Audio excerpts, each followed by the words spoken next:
Nebraska has one of their biggest games of the year this Saturday. The undefeated and talented Rutgers Scarlet Knights come to town to take on the Huskers. So in today's video, I'm going to be going over my key players in breakouts ahead of that matchup for Nebraska to not only win, but blow out Rutgers. So really quick, we have a lot to discuss in today's video. If you're new here, make sure to subscribe. I post daily Nebraska football content. Nobody else on Husker YouTube does that. And hey, as always, make sure to hit that like button on the video if you are excited about Saturday. I know I am, so make sure to like. But without further ado, let's get into it, going over my key players in breakouts before Nebraska takes on the Rutgers Scarlet Knights. Who are the players who need to step up the most in order for Nebraska to win? Let's just go to my number one player right off the bat. Listen, I told you in my preview video, it's no shock what Rutgers is going to try to do. They're going to try to get Kyle Monaghan the football, one of the best running backs in the country, period. So the big question for Nebraska is, how can they shut down that rushing attack? Well, it starts with your linebacker core. John Bullock is my first key player for Nebraska to win. This guy's been a stud. Every single one of us needs to give John Bullock our flowers after his first couple weeks this season. Against Purdue, he was the highest graded player in the history of Nebraska football, according to Pro Football Focus. No other defensive player for the Huskers has had that good of a game, according to their website. Wow. Again, John Bullock is making plays. And again, I told you guys this in the offseason. He's not the most athletic guy in the world. He doesn't blow you away with his speed, his size, none of that. But he has the biggest heart of anybody on Nebraska's team. And when I say who wants it most, John Bullock is always that guy. He wants to win the most, it feels like. He cares.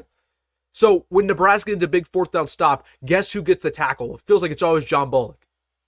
He needs to show up once again versus Rutgers, because this is a good team, and it's a good running back, and it's a good offensive line. So, it really fits his type of game. There's going to be some holes that are created that John Bullock needs to plug, right? He needs to go in there and make a secure tackle against Kyle Monaghan. So I'm expecting him to have a really, really big day. Again, he leads the team in tackles, passes defended, forced fumbles, and so much more. Again, the whole entire linebacker core in general needs to have a good day besides him. We need a guy like Mekhi Baird to have a good day, Buda Wright to have a good day, Vincent Shavers. But John Bullock, first and foremost, he's that starter. He's that leader. Have another good one. Let's take down Rutgers, and it starts with him shutting down this rushing attack. Second big player that we have to watch out for, who I've been a little bit down on over the last couple of days, Isaac Gifford, is somebody who really hasn't played well, really this season at all. Now, according to Pro Football Focus, and not just them, but you go and you watch the film, he has missed tackle after tackle after tackle. This is something that I've never really seen from Isaac Gifford. If there's one thing that I was so confident about, is that he was arguably one of the best tacklers in the country. If you rewatch that Purdue game, missed tackle, missed tackle, missed tackle.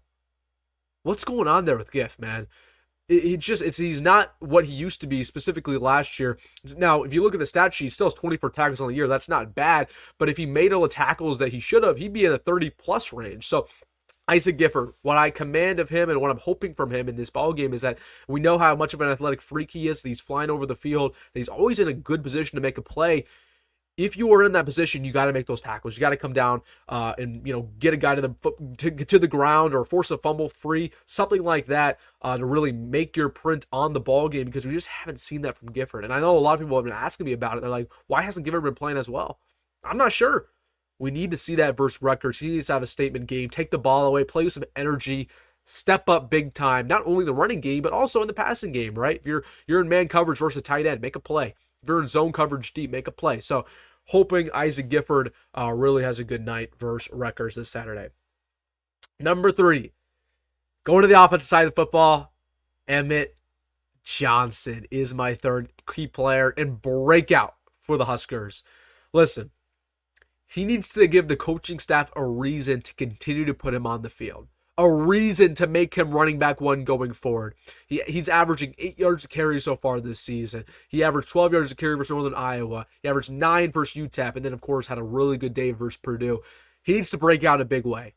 And Matt Rhule said recently on Monday, and I quote, Emmett Johnson deserves to keep playing. because he's doing all the right things. And he's pass blocking well as well. So, for that reason, I expect Emma Johnson to really have a good day versus Rutgers, break out in a big way, rush for over 75 yards, get involved in the passing game. Nebraska's going to have a balanced offense this week. I really feel like it's not only going to be running the football, but they're going to get Dylan going. So definitely, Emma Johnson's going to make his mark on the game in a multitude of ways. I'm excited to see it. He's my third breakout and key player. Number 4, Nash Hutmaker. It feels like we haven't really heard his name in a while. We haven't talked about him. He was the big storyline this offseason, the big nose tackle, of course, coming after a really, really good 2023 campaign. But it just feels like we haven't talked about him in a while. So I want him to have a very, very good day versus Rutgers. So far this season, 13 tackles, 1 sack, not bad. And according to Pro Football Focus, he's been grading out pretty well as well. So I think he's been having a good year. Nothing to write home about. That's why we really haven't been talking about him. I think that changes versus Rutgers because we're going up against a really good Rutgers offensive line. In order for us to win this football game, shut down the rushing attack, we need a guy like Nash to have a big day. So I think he will. And honestly, this battle is defined by Rutgers' offensive line versus our defensive line. The game will be decided by the battle between the trenches. How can we play versus their O-line? How can Nash play? Whoever does better might just win the football game. I expect Nash to step up and have a really good performance, get to the quarterback, get to the running back, and I hope he does just that. Last key player for Nebraska versus a very good Rutgers team, Dylan Raiola. This is the difference between Nebraska teams of the past and the Nebraska team of 2024. Okay, people are always asking, how can we beat good teams? How can we win close games? Well, I'll tell you what. We have a difference maker at quarterback. We have an X factor at the position. That's how you can win close games because we have a clear upgrade there. And when you have a quarterback who has a killer mindset, or we'd like to think so, it's a lot easier to win those close ball games. Okay, only a couple quarterbacks have that killer mindset. Okay, Tom Brady had that killer mindset when he got in the fourth quarter. Okay, it's time to win.